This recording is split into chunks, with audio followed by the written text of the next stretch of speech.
Jonathan, o Jonathan Cielo. Cielo é o sobrenome de um amigo meu, de um irmão meu, precioso e saudoso, porque há alguns anos ele partiu para o Pai. Era chamado Jefferson Queiroz Del Cielo. Esse irmão, ele estava comigo em Belo Horizonte, quando eu estava lá, de 2001 a 2004, fazendo curso de formação de oficiais da Polícia Militar de Minas Gerais. E eu fiz amizade com ele também era do Triângulo, ele era de Uberaba, eu de Uberlândia, então nós nos aproximamos. Mas houve um aproximar muito mais importante quando a filha dele, que hoje já é uma moça, já deve ter 18 anos, na época era uma criança bem pequena, e naquela ocasião a filha estava com uma enfermidade que os médicos já estavam assim, colocando como incurável. Seria só por meio de remédio e para ir mantendo uma certa qualidade de vida. E eu me lembro que quando eu tomei conhecimento, eu falei, essa vai ser a porta de entrada do Evangelho nessa família. E aí eu chamei a Ana, nós fomos lá fazer a visita. Eles moravam no Prado, quem conhece Belo Horizonte, eu morava no Barro Preto, bairros vizinhos, então foi muito próximo. E aí nós chegamos e conversamos, e o mais importante era orar por aquela menina, a Vitória. E nós oramos, declaramos a vitória, e oramos por eles, abençoamos a vida deles. Eu não me lembro se naquela ocasião, de primeira, a gente fez apelo, eu não me lembro. Mas enfim, passado algum tempo, a Elisângela, que talvez está nos assistindo, ela mora em Uberaba atualmente, ela ligou para a Ana, falando, Ana, aconteceu um milagre, a Vitória foi curada. Não tem mais enfermidade, aquela doença não existe mais, temos já o diagnóstico e não vai precisar de fazer as intervenções e os medicamentos que foram prescritos. E aquilo mexeu tanto com aquela família que em pouco tempo eles já estavam lá dentro da nossa célula.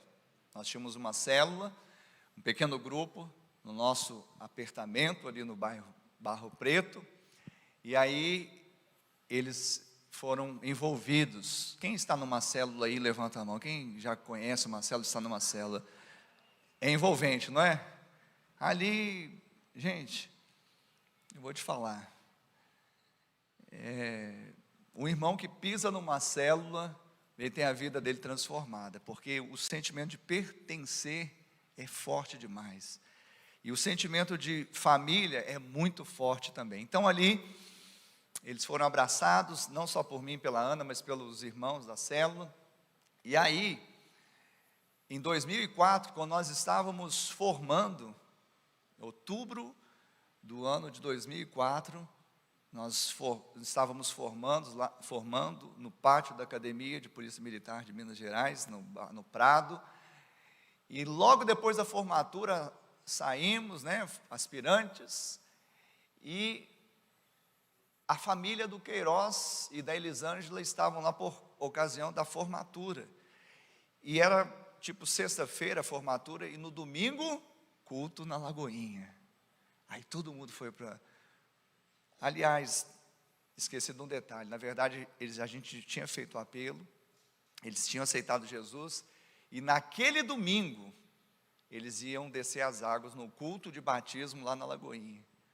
E aí, logo depois da formatura, tipo sexta-feira, no domingo, nós estávamos no culto, e eles desceram as águas, e quem estava na galeria? O pai, a mãe, acho que a irmã da Elisângela, ou seja, os familiares. Aí quando o pastor fez o apelo, toda a família levantou a mão e aceitou Jesus. Oh, maravilha! Aí foi aquela festa, aquela alegria, e ali a gente já estava designado, então, para voltar para Uberlândia. Então, eu voltei, e o Queiroz voltou também. Para onde? para Uberlândia. O Queiroz não, ele pediu para vir para Uberlândia, então ele veio, e eu não pedi para vir para Uberlândia, e vim para Uberlândia. Você fala, mas você não gosta dessa terra? Eu amo Uberlândia, não gosto, eu amo. Só que naquela ocasião a gente queria ficar um tempo, uma temporada mais lá em BH, estava bom lá, né, meu bem? Só que ficou melhor aqui, né? A gente não sabia o que Deus estava fazendo. E a gente veio, e aí, queridos, já está entrando na mensagem, porque a mensagem dessa noite, o pessoal da comunicação aí, olha, o tema da mensagem é: a missão continua. Diga, a missão continua.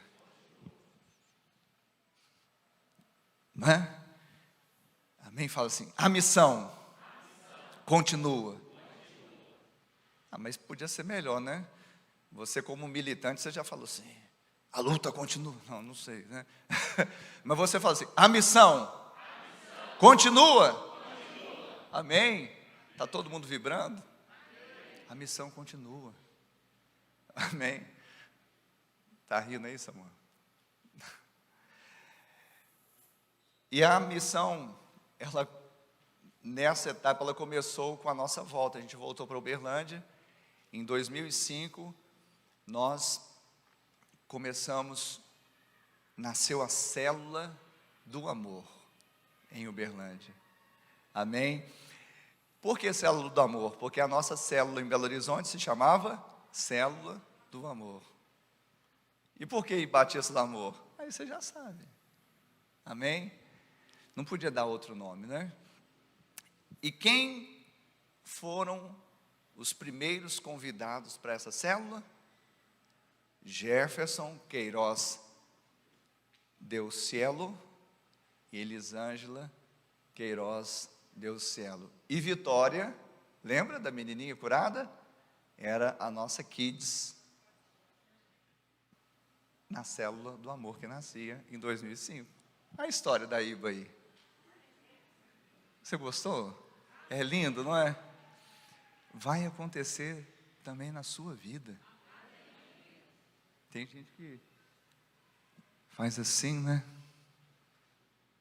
Vai acontecer também na sua casa. Vai acontecer também na sua família. Pastor, vai acontecer ips e literis. Literalmente, Deus tem os seus caminhos. Eu ouvi essa frase. Coronel Cícero Nunes Moreira, essa semana ele parabenizou. Aí eu falei, comandante, ele foi um mentor meu lá na academia, homem de Deus, o maior homem de Deus de testemunho que eu conheço na Polícia Militar, hoje coronel aposentado, chama-se Cícero Moreira Nunes Moreira. Aí ele comunicando na rede social falou assim, aí eu falei, eu não esqueço o dia que teve um culto na academia, e tinha um pastor que foi convidado, pregou, e depois que o culto estava terminando, o pastor desceu, o coronel Cícero, agora eu vou chamar um pastor para encerrar esse culto, na academia de polícia. Eu falei, mas ele perdeu a oportunidade, o pastor acabou de descer, será que vai chamar de volta ou tem outro pastor aqui? Aí eu vou chamar aqui o cadete Arturo, que ele não sabe, mas ele é pastor. Aí eu fui subindo com aquele peso, falei, que é isso, esse homem? Mas manda quem pode, obedece quem tem juízo, né? Eu fui com as pernas bambas, eu falei, gente, aí depois ele me explicou. Aliás, naquela ocasião ele falou, tem cadetes aqui que está conosco, e muitos desses cadetes têm alguém que cuida. E quem cuida de muitos cadetes, alguns cadetes, é o Arthur, então ele é pastor desses cadetes. Só que eu falei com ele, falei, comandante, o senhor não sabia, mas estava lançando uma palavra profética sobre a minha vida, e eu quero te agradecer por ela. Aí falou, o Senhor tem os seus caminhos. Amém? Então, eu vou liberar palavras proféticas nessa noite. Agora, a forma que vai acontecer, Deus tem os seus. Uma coisa é certa, responda. Uma coisa é certa, creia. Uma coisa é certa, crie expectativas santas e deixa Deus fazer a obra em você, através de você. Amém, Jesus? Aí, eu comecei a pregar, e é a pregação mesmo, eu ia contar essa história, não é? Já estou contando. Então, e o Jonathan Cielo é o caçula, só que ele ainda não tinha nascido. Ok? Então, nós chegamos de volta de Belo Horizonte para cá, começamos a célula do amor, e aí, eu, a Ana, o Jefferson, Queiroz, Elisângela e a Vivi, a menininha. A célula cresceu, multiplicou, e eu não me recordo, se alguém lembrar e puder me ajudar, em determinado ano, eu me lembro que eu estava, eu não me lembro se eu estava na companhia de ensino e treinamento aqui, mas o Jefferson Queiroz, esse filho espiritual que nós geramos, né, que estava caminhando conosco, e o Jefferson aprendeu a tocar violão, ele estava tocando no louvor, já tinha célula na casa dele, Elisângela vibrando, a Vivi crescendo, e em determinado ano, não sei se foi em 2008, 2009, eu não me lembro muito bem, houve um acampamento da Polícia Militar, e foi um acampamento grande, porque a turma era grande, deve ser 2010, porque a turma de 2010 era grande, acho que eram uns 10 pelotões, eu acho que tinha pelo menos lá, devia ter uns 200 homens, com os instrutores, com os monitores, com os alunos, era muita gente, uns 200 tinha, e eu fui, eu acho que eu estava na companhia de escola, eu não estava com stand montado e tal, e o Jefferson, com aquela 8, será que foi isso mesmo? Mas a turma era, 2008 era grande, a turma era grande. Aí foi aqueles exercícios, né? Queiroz era vibrador, a cara dele não era de poucos amigos, e beleza, acabou o acampamento, acho que numa quarta-feira, se não me engano, e ele pegou e rasgou para Uberaba para passar, porque aí foi liberado, quinta, sexta, e sábado, domingo, porque era muito cansativo, liberou, ele como instrutor e tal, ele foi para Uberaba, com a família, se eu não me engano, na quinta ou na sexta, o telefone estava tocando, dizendo que ele estava tendo um problema grave, estava indo para o hospital, parada respiratória, cardiorrespiratória, e eu peguei o carro aqui, já rasguei para Uberaba, quando cheguei lá, ele tinha falecido. Ele contraiu, em mais de 200 homens que estavam nesse acampamento, ele contraiu hantavirose. Só ele, não teve ninguém mais, nem diarreia teve, pelo que eu sei. Aí foi muito choro. Foi a primeira perda. Alguém me perguntou uma vez, pastor, o que é mais difícil no ministério? O mais difícil no ministério é você sentir dor de parto, você gerar um filho espiritual, e ele não poder te enterrar, você ter que enterrá-lo.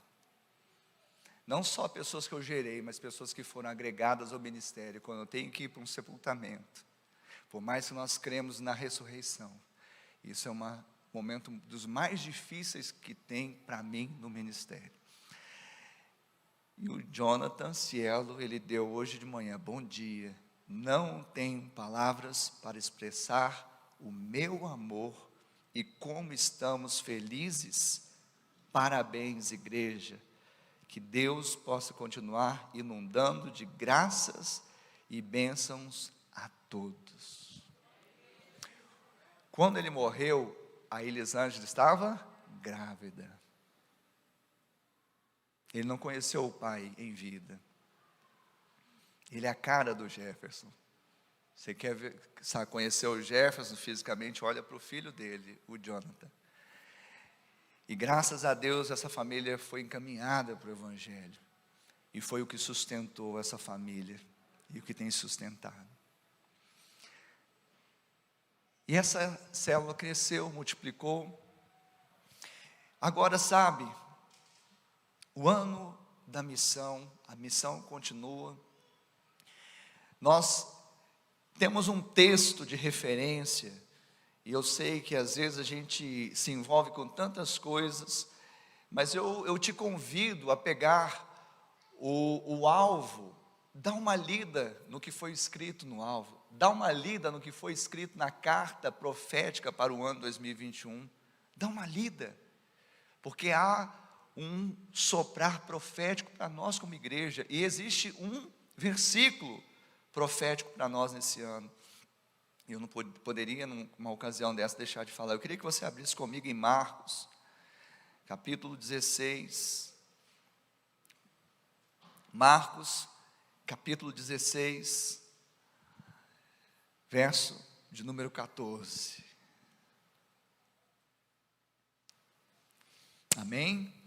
Marcos 16, 14 até o 20 diz assim: Finalmente apareceu Jesus aos 12, quando estavam à mesa, e censurou-lhes a incredulidade e dureza de coração, porque não deram crédito aos que o tinham visto já ressuscitado.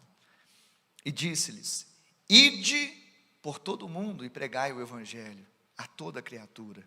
Quem crer e for batizado será salvo, quem porém não crer será condenado.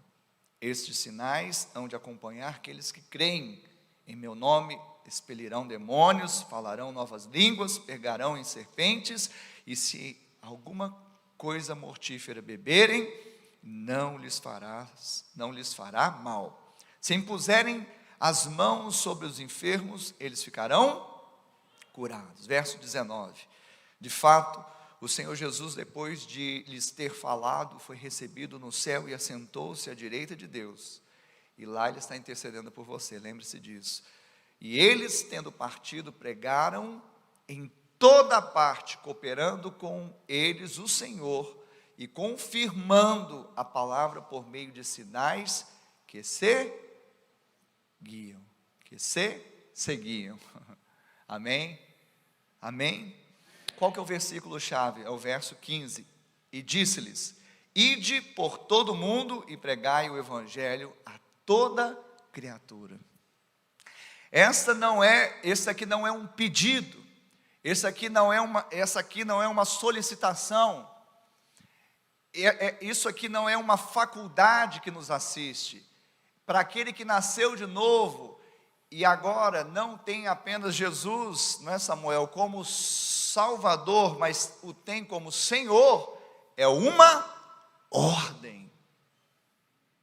É uma ordem. Ide, portanto, ide por todo o mundo e pregai o evangelho a toda criatura.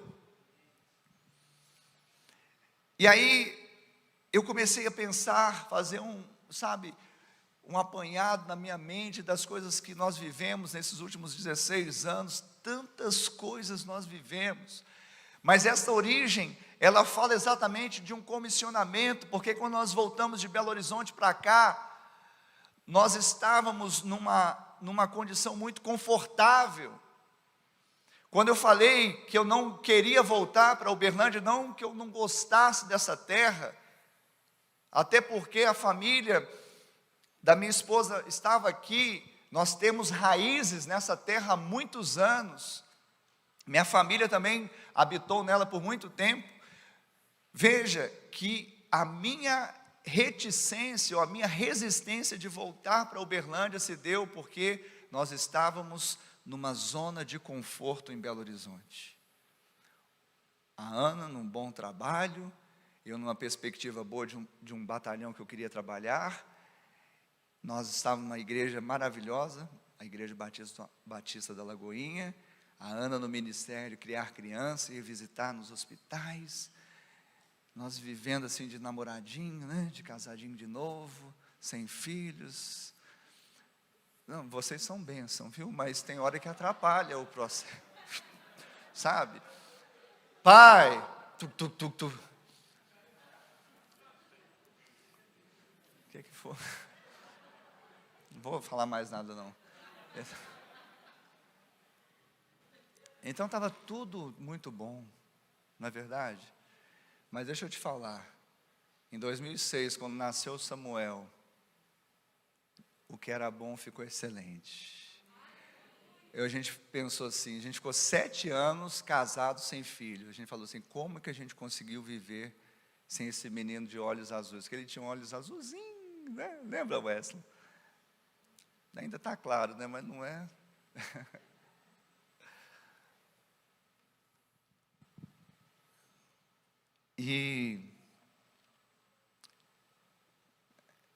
Então a gente estava na zona de conforto.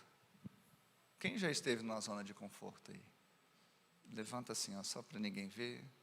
Só Jesus e eu.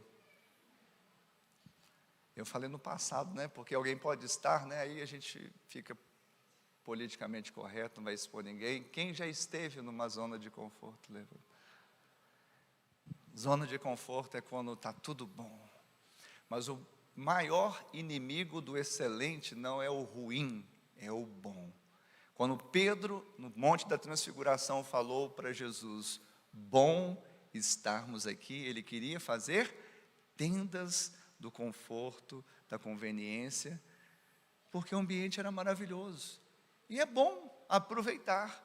Se estamos no cume do monte, vamos rodopiar, falar em línguas, vamos soltar foguete, mas existe uma demanda no sopé do monte. Tem que descer, porque tem gente que precisa dessa mensagem lá no sopé, lá embaixo. Quem está me entendendo? Então a gente, mesmo eu tendo feito as minhas opções, na época eu tinha 3 opções, não sei se ainda tem, Monsueto, você é mais novo no processo. 3 opções, antigamente até de batalhão, agora é de região, né? 3 opções. E os meus 3 batalhões Belo Horizonte, 5º, 22, não sei qual outro lá, não importa, 3 da capital. E tinha vaga, Deus nos mandou de volta. É interessante, por isso que eu estou dizendo isso, porque quando nós voltamos debaixo de uma comissão de Deus primeiramente, mas quando chegamos aqui, nós ficamos assim, e agora? Porque estava tudo muito certinho, muito formatado, e agora a gente tentou até uma retomada na nossa vida espiritual, mas não é como um filme, que você dá pause. Quem já deu pause para ir buscar uma comida na geladeira? Alguém vendo um filme? Já?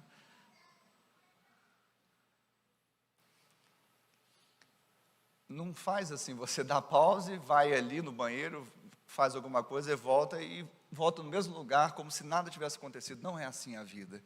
4 anos haviam se passado. Então, Deus, Ele começou a incomodar o nosso coração. E a gente começou a perceber que Ele queria algo diferente do que a gente tinha até então feito. Até porque, como eu falei, nós sempre buscamos estar disponíveis ao Senhor. Mas essa disponibilidade, ela seria num novo nível, uma outra entrega. E a gente não estava sabendo. Sabe, Deus não vai te mostrar tudo direitinho, não. Sabia disso? Porque se Ele mostrar, você é perigoso você fazer igual um jumento, né? Aquele que empaca. Se a gente, meio desconfiado, a gente empaca, imagina se Deus mostrar todo o plano de voo. Aí que você, não vou, né? Então Ele não costuma dar toda a clareza. Ele dá uma promessa, Ele dá, e a promessa dele é, minha graça te basta. Amém? Mas naquela ocasião, querido, nós recebemos uma palavra pastoral. Pastor Heber Dutra. Ele era o diretor do Seminário Teológico, Bíblico Teológico Carisma. Não sei se alguém já ouviu falar. É um dos mais tops que existe, o de Belo Horizonte. A Ana fez o Carisma e a gente pegou uma afinidade com o pastor Heber. Se ele estiver nos assistindo depois, não é? Nós somos eternamente gratos pela palavra e encorajamento. Porque ali ele falou assim, vocês estão na terra que Deus fez tornar, vocês não estão em paz de retomar a vida ministerial, no ministério local, então eu sinto aqui de falar algo para vocês. são sinais seguros de que Deus tem algo diferente do que vocês fizeram até então. E Deus trouxe vocês aqui, certamente, para promover o Ricardo, para vocês terem crescimento, enfim, mas Deus também, e principalmente Ele trouxe para vocês crescerem espiritualmente, para agora ministrarem na terra que vocês foram plantados. Então, por que vocês não começam uma célula? Um pequeno grupo. A gente falou, nós, não é, meu bem? Vocês. Mas a gente sempre entendeu o importante, mesmo a célula, que às vezes alguns não dão importância, nós damos muita importância. E mesmo uma célula, a gente queria, e era imprescindível que tivesse uma cobertura espiritual. Então a gente ficou preocupado, mas quem vai nos dar cobertura espiritual? Ele falou assim, eu darei cobertura espiritual em nome da igreja, em nome desse caminho que vocês tomaram. Aí a gente ficou mais encorajado. O pastor Heber vai dar a cobertura para a gente, então vamos lá. E aí, vamos começar? Vamos! Começamos em janeiro de 2005. E aí, quando nós começamos a primeira reunião, até eu faltei. Gente, já pensou? Até o líder anfitrião faltou à célula. É para qualquer um falar assim, isso, o mais certo é dar errado. Por que eu faltei? Porque eu estava dobrando igual o jornal velho na viatura. Você não está entendendo.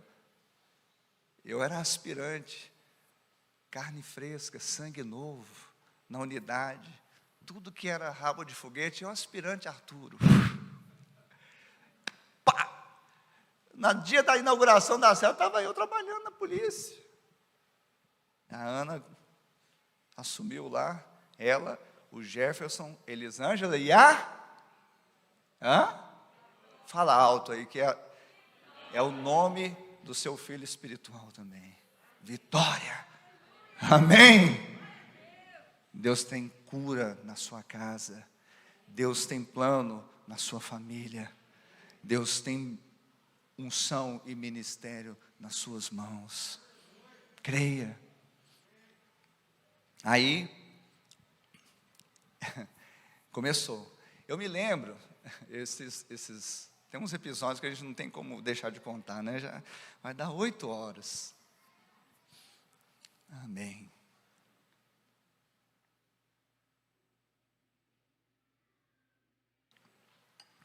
Um episódio interessante. Porque a célula, ela é estratégica, ela não está num bairro, numa rua, sem motivo. Amém? E as pessoas ali, elas têm os vínculos com parentes, amigos, não é sem motivo. E a gente começou a evangelizar a vizinha, lembra? Aí um momento, a vizinha que não era cristã, não era crente, ela foi. E aí, o melhor da história é que ela tinha um filho, e o filho era gêmeo, então já aumentou o número de pessoas. Se fosse só um filho, mas era gêmeos. Aí foi a vizinha mais os gêmeos. Então a nossa célula, ela teve um crescimento de 50%. Não, de 100%. Mais ou menos, né? Quase 100%. Logo de cara. Você não dá um glória a Deus aí não, gente? Amém? Qualquer pastor gostaria de um crescimento desse, né? E nós ali, pastores do pequeno rebanho, a vizinha veio, a vizinha, meu bem, a vizinha chegou, e tem uns gêmeos, que maravilha, chegou. Aí passou menos de um mês, a vizinha falou assim, nossa, essa célula é boa demais, eu gostei demais de vir aqui, mas eu tenho uma notícia para dar para vocês. É o quê? É porque a gente vai mudar. Eu falei, nós perdemos metade da célula.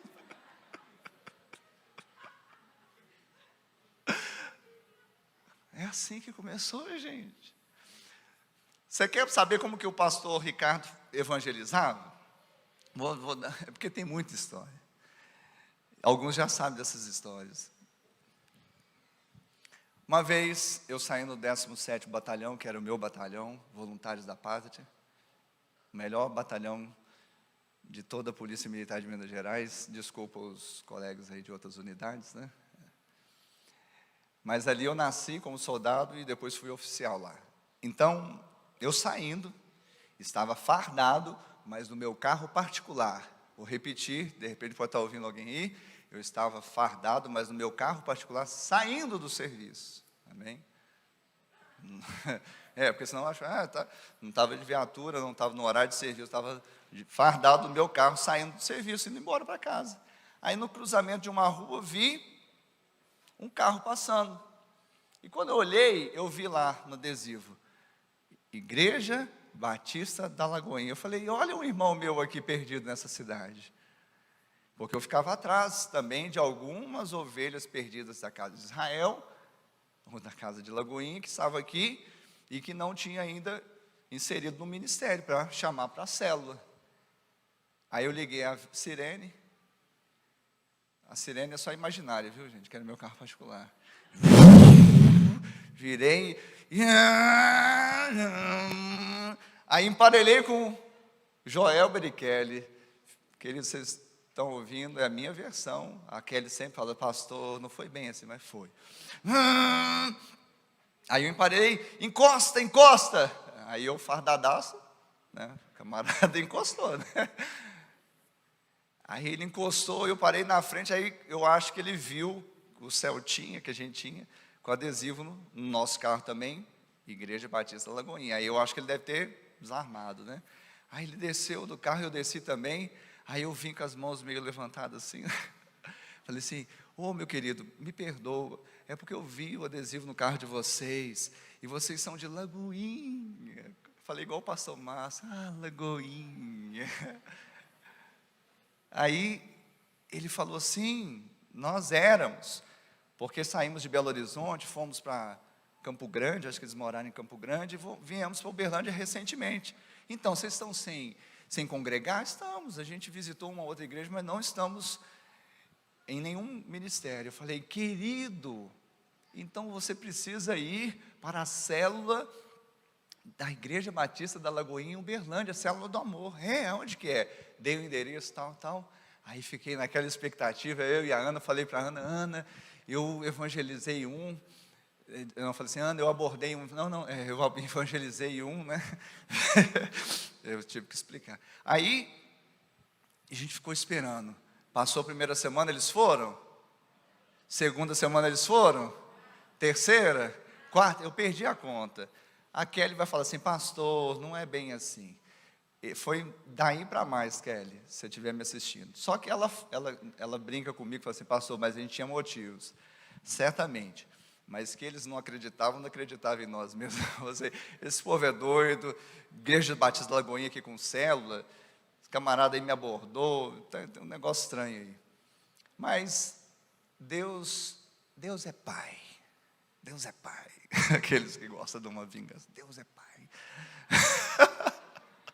Aquele que é cheio de justiça própria, já viu? Mas Deus é Pai, né? Aí eu estou lá, a Ana pegou e falou assim, meu bem, no centro, né? A gente vai só para fazer um negócio no centro. Aí a esposa falou assim, não, entra na Riachuelo. Já aconteceu isso com você, irmão? Você vai para um objetivo no centro da cidade. Aí a esposa lembra que tem que entrar na Riachuelo. Quem já aconteceu isso aí? Marido, levanta a mão. Pensei que é só lá em casa, mas tudo bem. Entra na Riachuelo. É porque tem que pagar um negócio. Eu falei, tudo bem, pagar, nós temos que pagar. Mas se o homem entra na loja para pagar, o que acontece? Ele entra, tem uma arara aqui, tem um mostruário ali, tem o promotor de vendas, vem cá, sai para lá, sai, não olha para nada, olha, foca, vai lá no guichê, paga, 2 minutos, volta para o estacionamento e... Não é não? E a esposa, se vai e entra? Nossa, que vestidinho lindo esse aqui, olha. Aí vem um promotor, olha esse aqui que é lindo, que maravilha. E está na promoção. Quanto que era? Era R$2.000, agora é 1.000, tá? Porque a promoção de mulher é assim, né? Era 2.000, agora está 1.000. Aí ela fala, meu bem, está barato. Eu falei, barato é se não comprar. Aí entrou lá. Gente, eu sou meio passional, então eu dou mais emoção na história, mas que é assim, tá? Ela entrou, eu estou falando tudo isso para falar que demorou lá. Não sei qual foi o motivo, mas foi de Deus. Por quê? Eu fiquei no carro, no estacionamento, e de repente eu assim, Aí eu olho, qual o carro que estava estacionado do lado? Da Kelly e do Joelber. Eu identifiquei pelo adesivo da Lagoinha e o modelo, marca, cor, bom policial, só a placa aqui, eu não sei se eu tinha toda essa. Aí eu falei assim, Deus é Pai. Saí do carro, cruzei o braço, vou ficar aqui igual um leão de chácara. Daqui eu não saio, daqui ninguém me tira. Eles vão para a célula. Fiquei do lado, e aí, ela chegou, a Kelly, olhou para mim, eu lá do lado do carro, ela deve ter estranhado, porque também, né, vi uma vez só, fardado. Aí eu falei, fui explicar, eu sou aquele, vocês não foram na célula ainda? Por que vocês não foram? Aí depois eles foram, né? E foram um dos membros fundadores. Agora, preste atenção, querido. Eu estou falando isso porque talvez você ache que a história da igreja, ela é de uma grande cruzada, de repente, de uma grande eloquência, de um pregador. Talvez você ache que é uma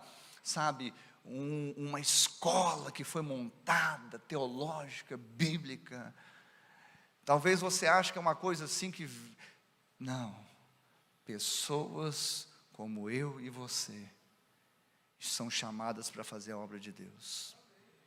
Amém? Nós não tínhamos nada, como não temos, de especial, a não ser o especial dentro de nós, que é Jesus. Amém, querido? Então você está sentado nesse banco, você não sabe o potencial que tem na sua vida para gerar muito fruto para o Senhor. E eu queria, para fechar a mensagem, falar de 3 aspectos e fechar de uma forma didática. O que é necessário então, pastor, para uma pessoa como eu, simples, do povo, não tenho sobrenome, não sou eloquente, não tenho teologia, não tenho... Eu tenho um desejo no meu coração, responder o amor e a graça de Deus. Eu tenho no meu coração a vontade de cumprir exatamente Marcos 16, 15. O que é necessário? Primeiro, crer. Amém? Primeiro, crer. Agora, pastor, eu creio. Não, você não está entendendo. Você precisa acreditar. Sabe, nós estamos vivendo um tempo em que crer, acreditar está se tornando mais difícil para alguns. Por quê? Porque antigamente, por exemplo, um pastor, ele pregava e ele dizia algo, normalmente as ovelhas ouviam, recebiam, acreditavam e cumpriam, e respondiam. Hoje parece que o pastor precisa dar 1001 razões para o irmão fazer, ou deixar de fazer alguma coisa. Então precisa crer. A palavra de Deus, creia nos seus profetas, e o que vai acontecer? Você vai prosperar. Mas é um homem que nem eu. Glória a Deus por isso. Porque se fosse um anjo, que você queria, né? Que fosse um anjo, se ele falasse assim, ame a sua esposa, você também ia ser, resistente, falar assim, como que ele pede para amar minha esposa se ele não é casado? Então tem que ser um comedor de feijão como você, para estar aqui e pregar, não porque eu sou bom, não porque eu tenho boa performance, mas porque eu estou acreditando na palavra de Deus, estou transmitindo para você. E se eu, comedor de feijão como você, creio e a coisa funciona, vai funcionar com você também. Identificação. Deus, ele podia fazer tudo lá em cima, mas ele escolheu se fazer como um de nós. Para quê? Identificar. Jesus, ele sofreu o nosso sofrimento para ninguém falar assim, Jesus. Não, ele se compadece porque ele sofreu o nosso sofrimento. E ele se tornou mais excelente sacerdote, por quê? Porque os sacerdotes daqui da terra, eles ofereciam o quê? Sacrifício alheio. Jesus não, ele deu sacrifício dele próprio, o seu sangue. É interessante, porque naquele tempo que eu estava lá em Belo Horizonte, eu sentava assim como vocês, assim, e o pastor Márcio Valadão, ele falava algo e eu acreditava. Só que eu não acreditava e cria simplesmente para o domingo. Eu acreditava e cria para segunda-feira, para terça-feira, para quarta-feira. Infelizmente hoje nós estamos às vezes reféns de tantas informações, tantas preocupações, que às vezes a gente acaba um culto como esse, ao invés da gente estar ruminando a palavra ali. Eu não estou falando nada que a gente não possa falar de outros assuntos, a gente não possa falar da vida, não, isso faz parte da comunhão. Veja bem, nós somos uma igreja relacional, mas eu creio que seria muito bom que a gente também dedicasse um tempo no pós-culto de ruminar a palavra, compartilhar o que foi falado, mas se torna mais fácil de falar qual que foi o placar do jogo do Campeonato Brasileiro, do que falar do que o pregador falou. Então eu acreditei na pregação do pastor Márcio, eu acreditei quando ele disse que o campo missionário que eu tinha era o lugar que eu trabalhava, porque eu achava até então que alguns eram chamados para fazer a obra de Deus. Então, afinal de contas, os missionários, né, os evangelistas, os que são, separados de alguma forma ou assalariados, eles vão fazer. Não, o pastor Márcio falou assim: você tem um campo missionário. E ele falava assim: olha, o cristão, ele entendeu que primeiro ele é cristão, depois ele é professor, depois ele é médico, depois ele é policial, depois ele é... Quem está entendendo? Eu falei: eu pensei que eu era policial, militar, cristão. Não, então eu sou um cristão policial militar? E meu campo é a academia de polícia? Sim, que eu estou lá muito tempo do meu dia. Então eu saí pregando lá e falando, né, gastando meu tempo e não fazendo o que eu devia lá. Não, eu pregava quando eu tinha oportunidade. Quando não tinha oportunidade, eu testemunhava, porque o seu testemunho vai falar muitas vezes mais do que as suas palavras. Mas você não pode se calar, Deus te colocou nesse lugar para você fazer diferença. Eu acreditei quando o pastor Márcio falou assim, na integralidade verdadeira, porque eu achava também que havia alguns homens e mulheres de Deus que eles eram integrais na obra, e o pastor Márcio falou assim: todos nós somos integrais. Como assim? Eu não sou, eu sou pago pela Polícia Militar do Estado de Minas Gerais. Não, existem alguns que vão ser exclusivos, vão ter exclusividade, mas integralidade todos nós temos, porque você não deixa de ser cristão quando você sai dessa igreja, você não deixa de ser cristão quando você pisa lá no local do seu trabalho, você não deixa de ser cristão quando você pisa na sua casa, você não deixa de ser cristão quando você pisa lá na sua vizinhança, você não deixa de ser cristão em lugar nenhum, porque Jesus, ele não te abandona, ele não te deixa. E é exatamente isso que te faz diferente, é a presença de Jesus em você, e a esperança da glória é exatamente Cristo em nós. Eu acreditei. Sabe, Abraão, quando ele foi enviado lá de Ur dos Caldeus, ele creu, ele acreditou, e ele alcançou, não, segundo o esforço dele, mas segundo uma promessa. Lá em Romanos 4:3 diz: pois que diz a Escritura, Abraão creu em Deus, e isso lhe foi imputado para a justiça. A justiça vai te fazer, sabe o que? Você não ter vergonha de estar testemunhando Cristo em nenhum lugar. Às vezes você vai chegar em alguns lugares, alguém pode falar assim: quem é você? Ou quem você pensa que é?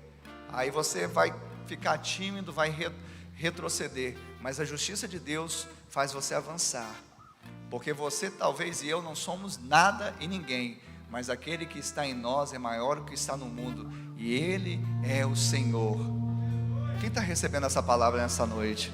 E aí, queridos, eu podia falar tantas coisas. Romanos 4,18 diz: Abraão esperando contra a esperança. Então crer é esperar contra a esperança. Sabe quando tudo é improvável? Sabe quando tudo, o mais certo é dar errado? Sabe quando tudo diz que não? Quando tudo é improvável? Quando a maior chance que você tem é de nada acontecer? É exatamente ali que você crê contra a esperança, você espera contra a esperança. Isso é acreditar, isso é crer. Então nós temos que acreditar. E a gente às vezes fica baseando, mas com o outro não deu certo. Querido, a sua comparação não é com o outro. Cada um tem um contexto de vida, cada um tem uma resposta.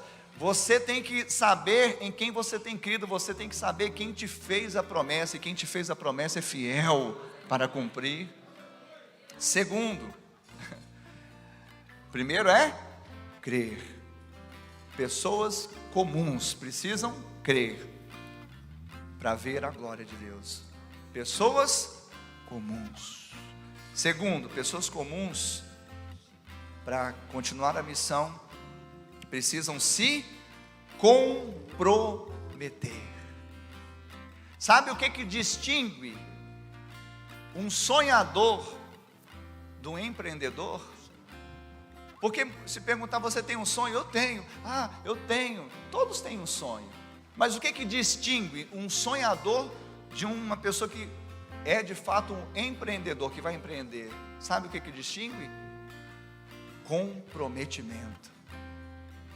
Se comprometer. Sabe?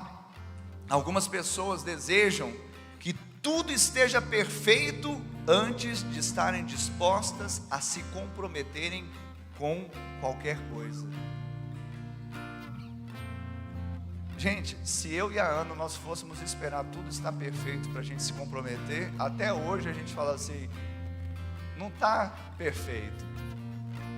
Do ponto de vista humano, tem coisas que não estão perfeitas, mas não importa se está ou não perfeita, importa que o perfeito está no meio de nós. O perfeito está aqui. E Ele é que nos guia, Ele é que nos leva, Ele é que nos inspira, Ele é que nos dá sentido para aquilo que nós estamos fazendo. Pessoas imperfeitas, pessoas, insuficientes, mas que encontram a perfeição e a suficiência no Senhor. E aí conseguem olhar com olhos diferentes, olhos bons, porque se o seu olhar for bom, todo o seu corpo será luminoso. Para mim, eu estou num lugar perfeito. Não é proselitismo, não é, ficar ovacionando aqui os amorosos. Eu me sinto tão, eu falo, meu Pai, se o Senhor quiser fechar a fatura, levar, eu já estou assim, um homem realizado, meu Pai, porque essa igreja é linda demais, é maravilhosa, esses irmãos. Mas algumas pessoas podem ver alguma coisa e falar assim, não está tão confiável. Algumas pessoas ficaram pelo caminho e não agregaram, porque falaram, será? Deixa ficar melhor. Eu me lembro que quando a gente era célula, muitas pessoas falavam, mas vocês estão debaixo de qual cobertura? A gente falou, a cobertura da Igreja Batista da Lagoinha. Aí a gente continuava conversando, aí essa mesma pessoa, no mesmo momento de conversa, falou assim, olha, cobertura é sério, qual cobertura que vocês estão mesmo? Eu falei, qual que é a parte daquela Igreja Batista da Lagoinha que eles não entenderam? Mas que olhava para a gente e falava assim,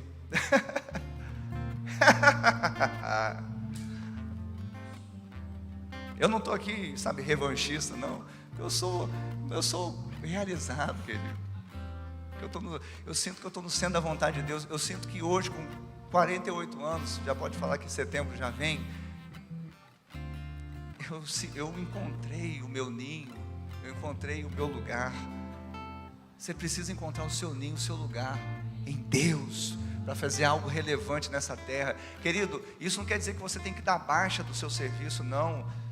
Talvez a sua missão é exatamente permanecer no seu serviço e mudar aquele lugar. Amém? Então, nós precisamos entender isso. Ouça bem essa frase: o comprometimento sempre precede a conquista. Não espere estar tudo perfeito para se comprometer. Comprometa e conquiste. Amém, Jesus? Amém. Mas pastor, como saber se eu estou comprometido? Você pode mensurar. Meça o seu comprometimento. Sabe como você mede o seu comprometimento? Olha a sua agenda e vê lá o que está escrito nela. O seu cartão de crédito, o seu tempo com a sua família, o seu tempo com no ministério. Vê o quanto tempo você gasta com essas coisas. Você vai ver o que você está comprometido. Vê se isso tem cara de Deus ou não. Pronto, mede. E no final, quando você medir, você faça uma pergunta para si mesmo: eu estou disposto a morrer pelo meu trabalho, pelo meu título, pelo dinheiro, pela casa, pelo carro? Qual a causa pelo que você está disposto a morrer? Faça essa pergunta, você vai achar o sentido da sua vida. Como eu falei, não estou fazendo apologia para ninguém fique dando baixa de trabalho, pedindo conta, nada disso. Talvez e muito certamente a sua missão é lá onde Deus te plantou. Essas coisas que acontecem com alguns malucos como eu e o Douglas, né? Não é regra, é exceção, sabia disso? Mas tem hora que você fala assim, eu combati o combate aqui, agora eu vou combater outro combate. Não que eu não estava integral, lembre-se, eu estava integral, mas agora eu estou exclusivo, você integral. E para terminar, aleluia. Então, primeiro, pessoas comuns precisam, para continuar a missão. Segundo, precisam se comprometer. E terceiro, renunciar. Eu quero fazer uma leitura de um trecho desse livro, Liderança Corajosa, do pastor Bill Hybels, de uma igreja muito relevante nos Estados Unidos, que chama Willow Creek. E ele traz aqui, falando sobre o chamado. E ele fala, para que você cumpra o seu chamado, você precisa estar concentrado. Eu achei interessante esse trecho, eu queria ler. Eu queria só um tempo seu para ler esse trecho. Diz assim: os líderes cristãos com quem tenho conversado, que fielmente envergaram o manto do ministério por 20, 30 e às vezes 40 anos, frequentemente atribuem sua longevidade não a algo em particular que tenham feito, mas as muitas coisas que não fizeram. Isso me deu um choque. Mas espere, quando os felicito por terem realizado tanto, rapidamente me lembram de tudo que não realizaram. Bem, dizem, se você soubesse de todas as oportunidades ministeriais que rejeitei, provavelmente não estariam me cumprimentando. Mas aqueles líderes são alguns dos mais sábios que conheço. Eles compreendem que a chave para a sobrevivência na liderança é a objetividade. Sabem que o bem mais valioso que os líderes possuem é o poderoso músculo do não. Aí ele vai desenvolver essa linha, é o seguinte: que missão também é o que você não faz. Talvez vai ser um paradoxo, né? Sabe, porque às vezes tem coisas que eu não fiz e que me fizeram estar aqui. Não foi só o que eu empreendi, não foi só o que eu fiz, mas o que eu não fiz. Não fiz porque eu fui relapso, inerte, não, porque eu renunciei. Quem está entendendo? Dizer não aquilo que tira ou afasta do processo, da proposta. Eu me lembro. Está acabando? Eu me lembro. Isso também bem no início da célula. Eu me lembro que Samuel era recém-nascido. Nós estávamos liderando célula. aquela correria, e eu trabalhando na polícia, noite e dia e noite, e aí eu fui fazer teologia. Aí eu comecei a ter dificuldade de levar o curso. Eu falei assim, eu não quero fazer um curso para constar, eu quero fazer um curso para me preparar mais ainda para o ministério. Quando eu vi que eu estava fazendo assim, uma miscelânea, eu tive que fazer uma escolha. Nós tivemos que fazer uma escolha. E eu fiz uma escolha. Eu preciso renunciar a algo. E eu falei, eu vou renunciar à teologia. Mas a teologia que te prepara para o ministério, que te dá ferramentas. Amém. Eu encorajo aqueles que querem fazer. Os meus pastores, eles fazem. A pastora Ana fez seminário teológico. Mas sabe, esse que prega para você todo domingo, ele não tem formação, ele não tem graduação formal em teologia? Você acredita nisso? Agora você é edificado com a palavra que sai desse púlpito, por meio do pastor Ricardo? É porque nós temos que fazer escolhas, nós temos que renunciar. Então, aquele momento eu renunciei por quê? Porque era importante, mas eu falei, eu preciso me orientar para cuidar dessas pessoas. Quantas pessoas tinham? 5, 4, mas cada uma vale mais que o mundo todo. Aleluia. Então não tem missão pequena, nas mãos de Deus não, e nas suas mãos também não terá missão pequena, porque ainda que seja uma vida, nós vamos cuidar bem dela, porque podemos estar cuidando de um Paulo de Tarso, podemos estar cuidando de um Barnabé, podemos estar cuidando de um José, de um Joaquim, mas que vai continuar o legado. E eu quero fechar essa mensagem dizendo exatamente isso. Nós tivemos propostas de atividades para-eclesiásticas, ou seja, fora da igreja, que também tinha aparência de ser do reino, mas que iam tirar-nos do nosso foco e do propósito. Nós renunciamos.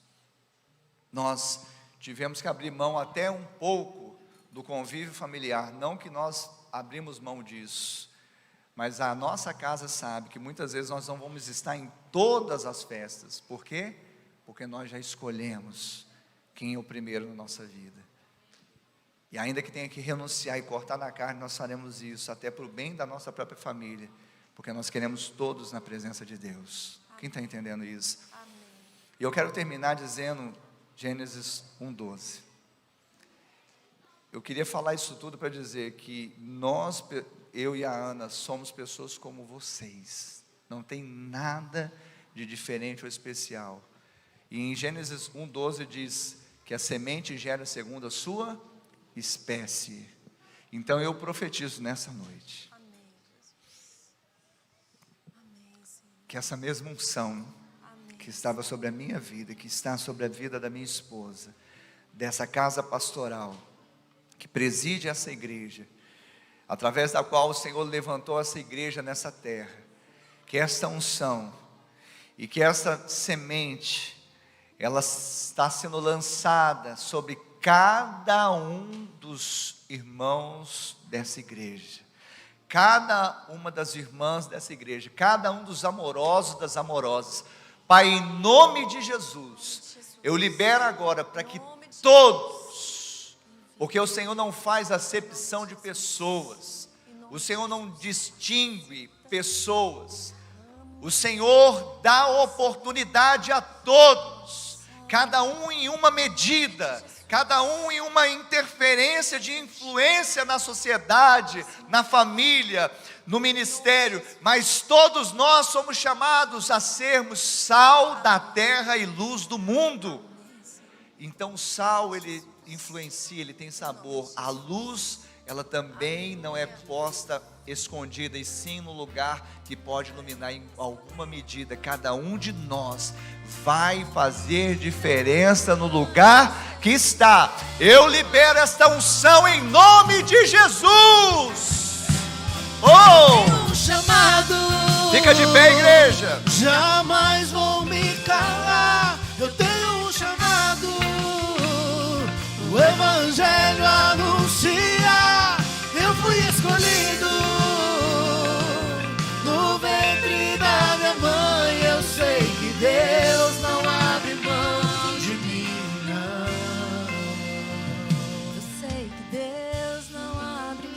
Ele não abre mão de você. Ele não abre mão de você. Deixa eu te falar outra coisa aqui, que tinha tanta coisa no meu coração. Deus conduz. Nós somos uma igreja que buscamos ser uma igreja bíblica. A igreja bíblica é uma igreja que ela nasceu nas casas. E ela não perdeu essa natureza, até porque exatamente nesses pequenos grupos que a gente consegue potencializar a ordem de Jesus de pregar a toda criatura, de ir e fazer discípulos. Deixa eu te falar, preste atenção. Você está numa igreja celular. Deus não erra. Você pode ter errado, mas Deus não erra. Se Ele te plantou nessa igreja, é para que você flua por meio dos pequenos grupos, das células. Sabe, algumas pessoas ainda têm uma certa resistência de ser um anfitrião de célula, de ser um líder de célula. Fala, não, isso não é para mim. Ei, célula não é ministério. Deus vai dar ministério, Deus vai distribuir dons e talentos para que você seja aqui do Ministério de Louvor, Ministério de Intercessão, o diaconato, consolidação, Iba Kids. Esses são ministérios. Célula não é ministério, célula é a própria igreja. Sabe, mas por que a gente resiste? É porque fala de cuidar de pessoas. Mas nós somos chamados a cuidar uns dos outros em amor, preferir o outro em honra. Então, querido, esteja num pequeno grupo, esteja na célula, se disponha. Sabe, nós desenvolvemos nossos dons e talentos começando num pequeno grupo. Lá você vai ter muitas oportunidades. Abra sua casa para receber um pequeno grupo. Se disponha a crescer e desenvolver. Talvez você passou, mas eu não conheço muito. Então, deixa que isso entre na sua veia, nas suas entranhas espirituais. Porque Deus não erra, Ele te trouxe para cá. Responda. Isso não vai eximir o seu ministério específico. Não exime. Como eu falei, célula é igreja. Amém? Ana, você conseguiu a foto? Conseguiu? Eu queria honrar primeiramente a Deus. Em segundo lugar, eu queria honrar a minha esposa Ana, porque ela foi uma das minhas maiores encorajadoras. Nos momentos mais difíceis, ela esteve ao meu lado. E ela conseguiu ver coisas também que eu não via, até em mim. Eu queria te honrar, porque se nós estamos aqui é porque você esteve sempre do lado, como intercessora, como auxiliadora, como uma mulher de fé. Quando em 2015 eu tive que dar baixa da polícia militar, por mais que seu coração eu sei que ficou apertadíssimo, né? Depois de 18 anos, você esteve ao meu lado. E aí, ela falou assim, quando eu casei com você, você não era da polícia militar, mas eu estou do seu lado, antes, durante e depois, né? Então, eu quero te honrar, amém? E eu quero, até que ele vem, eu quero honrar essa mulher. A foto está um pouquinho distorcida, parece um pouquinho comigo. Ela se chama Wanda Rosa Tatis Batista, do amor. A minha mãe, ela partiu para o Senhor em 2006, e ela foi uma grande encorajadora. E quando a Ana veio, também até da Ana ela foi encorajadora. Ela patrocinou parcialmente, né, o curso de seminário da Ana. E eu quero terminar essa parte falando o seguinte: a minha mãe, não é porque minha mãe, mas depois de Jesus eu nunca vi uma pessoa tão santa. Nunca vi uma pessoa tão amorosa. Alguns falam, pastor, mas você é tão amoroso. Eu falei, você não conheceu a Wanda Rosa. Ela é muito amorosa. Coisas que eu falo, mãe, mas você está se doando demais. Minha mãe já é enferma e não deixava de amar, de cuidar, de acolher, de dar-se a si mesma. Eu não entendia. Hoje eu me vejo fazendo a mesma coisa. Não na mesma proporção, né? Porque essa mulher... Mas um dia ela chegou e falou assim, eu era bem novinho, acho que eu tinha uns 7 anos. Ela falou assim, filho, cuida dos seus irmãos. Cuida dos seus irmãos. E aí aquilo parece que entrou dentro de mim. Porque ela, mais talvez antes do que todos, ela que liberou uma palavra para o meu pastoreio. Cuida dos seus irmãos. Certa vez Jesus estava num lugar e falou assim, Jesus, sua mãe, seus irmãos estão lá fora. Aí quem são minha mãe e meus irmãos, senão aqueles que fazem a minha vontade? Ou seja, ele ampliou o leque, ele não desonrou, pelo contrário, ele pediu para João cuidar de Maria, não é? O apóstolo João, quando ele morreu, para cuidar da sua mãe. Então, cuidar dos irmãos. Aí eu comecei a cuidar do Miguel, de certa forma, mas especialmente da Silvia. E aí, Deus foi me dando muitos irmãos. E eu quero continuar cuidando de vocês. Amém? Glória a Deus. Vamos cantar os parabéns, né? Cadê a Ana? As crianças. Aleluia.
De história, 16 anos de amor.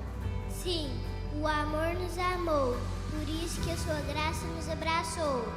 Somos kids, somos juvenis, e por meio da IBA sabemos todos que somos filhos amados de Deus. Muita história Deus ainda vai escrever, e a IBA um novo tempo vai viver. Nós amamos que Ele nos amou primeiro. Feliz aniversário, Batista do Amor!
Amém?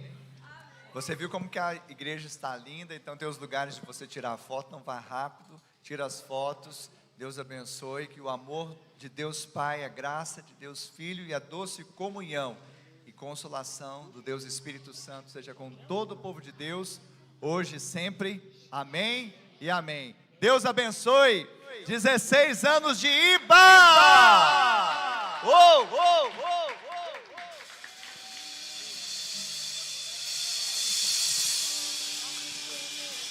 Graça, ó que infalível amor.